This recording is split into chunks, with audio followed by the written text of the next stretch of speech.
Now, here's another type of pattern I want to talk about. I completely isolated this because this is different entirely. This is known as a price gap. Technically, it's not really a pattern, but we still study this under patterns because it's a certain thing that we want to look for, and this formation can be very useful sometimes. Now, what is a gap?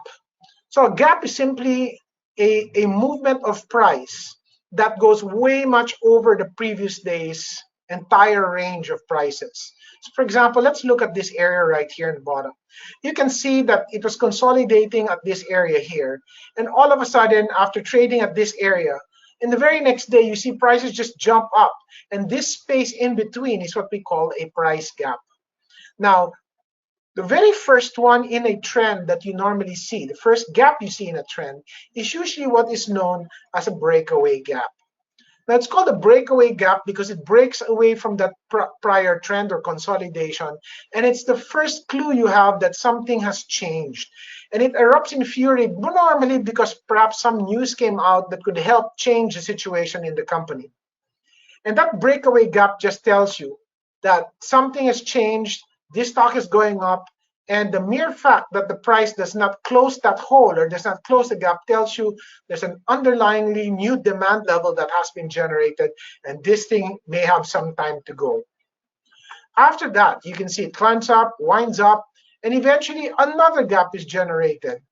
Normally, a second gap in a trend swing is what we call a runaway gap. Now, runaway gap is also known as a measuring gap because it appears right mid-center of the trend move. So we call it a measuring gap because if we see it as a second condition, it's usually at the middle of a trend move. And so that tells me there's still halfway distance to go. And so runaway gaps are usually favorites on traders on attacking this with fury. And in here, you can see why it went up very, very quickly. Here, it wasn't that quick because a lot of people had time to accumulate beforehand, and it parked right away because those people who bought here were taking some profits at this area. But here, a lot more bullish people have been generated. There are a lot of people have been making money. They probably all know the story in the stock by now, and everybody wants to become a participant. And given that, it skyrockets. Finally, it temporarily paused for a while. Perhaps it could make a little pennant or flag here, and then boom, you just see the stock price move up again. And towards the end of the move, a third gap is generated. And this is what we call an exhaustion gap. Now, we call it an exhaustion gap because it's the final gap that is generated.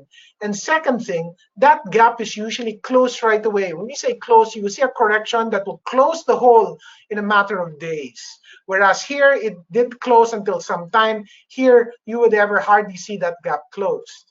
So the minute that exhaustion gap is closed, that tells you everybody who wanted to buy that more likely bought it already, and the buying has exhausted itself. That's why we call it an exhaustion gap.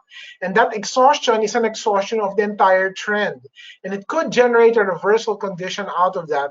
And you have to be careful, especially you have crazy gaps like that, especially big ones, that all of a sudden within a day or two, you see them closing that hole. That tells you a lot of people who bought this are in trouble, and that could create an avalanche of selling moving forward. So you want to be also take note that these holes, they also act as new levels of support and resistance. So if this case here, if this had made a correction, you would have stopped right over that hole. In this case here, if that made a correction like this, it would normally not close. So the closer they get to these holes, you will get a supportive nature into that. Now, if you're in a downtrend and you have a gap down, a rally in a declining trend will have those gaps act as resistance. So try to be able to understand how to be able to take use of that as well.